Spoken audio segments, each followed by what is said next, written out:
to create a piece Arnold would have been proud of. No, she told herself, one she would be proud of.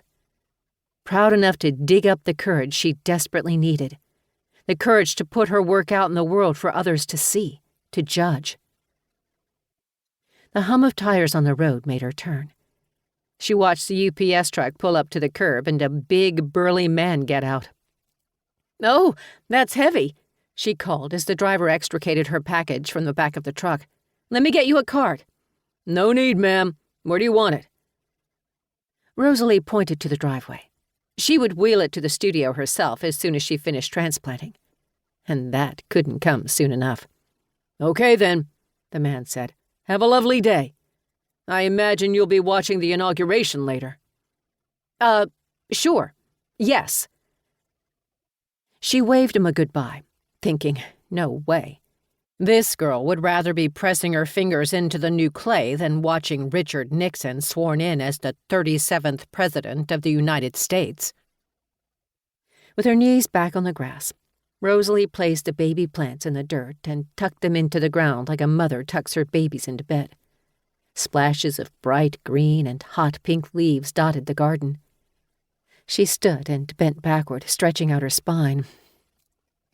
"One more thing, then it's on to my studio," she told herself, and walked over to the hose attached to the side of the house. She turned the water on and dragged it around to the front to give the babies their much-needed nourishment, just as she would nourish herself with clay. Or so she hoped. "Hello," came a voice from the sidewalk. A very proper voice. "Your garden is lovely. Are you planting something new today?"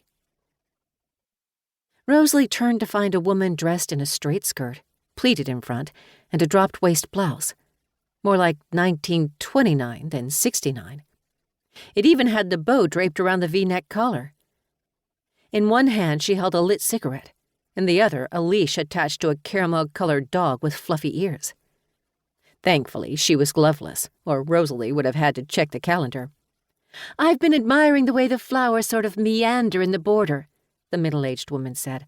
"I like the way you use texture, wispy and sword-like, all mixed with those lovely violet flowers. I wanted to ring your bell and ask if you'd help me design mine, but—" "I'm far from a landscape artist," Rosalie laughed, continuing to water the plants, while looking over her shoulder at the woman on the sidewalk. "My husband designed this, and I'm just trying to keep up with it, do some transplanting, clean up all these tangled runners." And then, she said to herself, get my hands back on my moist clay instead of this gritty stuff. She turned the nozzle off, stopping the flow of water, and dragged the hose back to the side of the house. "Your dog is adorable," she said as she rolled a rubber hose on its wheel. "He looks like a dachshund, but with fluffy ears." The woman bent and patted the puppy's head. "Taffy is my little love," she said. "We rescued him from a shelter when we moved in." She took a drag on her cigarette, then dropped it on the sidewalk and stomped it out with her foot. "Oh, you're the new neighbor at the end of the cul-de-sac." Rosalie brushed the soil from her hands, the brown dirt not nearly as satisfying as the muddy white film left by clay. "Sorry I haven't come by to welcome you. I've been a bit distracted lately." That's for sure, she thought. Distracted is a good word. Though I don't need to pour my heart out to this woman who doesn't seem to know what year we're in. And why am I even talking to her? I want to go to my studio. The woman chatted on about plants and dogs. Rosalie adjusted her madras blouse, making sure the buttons closed over her ample breasts.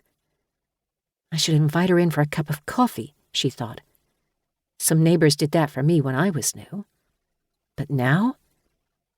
"My name is Fran, by the way," the lady said. Rosalie gave an embarrassed giggle. "I'm Rosalie Linoff. Glad to meet you. If I can offer any help on what to plant, I'll do my best. But now I've got—" "Maybe you and your husband would come for dinner," the woman said, cutting her off. "And he can tell me all about Florida flora, what works in this soil so close to the beach." Rosalie stiffened. Once again, she would have to say the words aloud. It wasn't getting any easier, no matter what people said. Each time the reality hit hard, and she did not want. To keep listening to this audiobook, I've left you a link in the description so you can do it, at no cost thanks to Audible's 30-day free trial.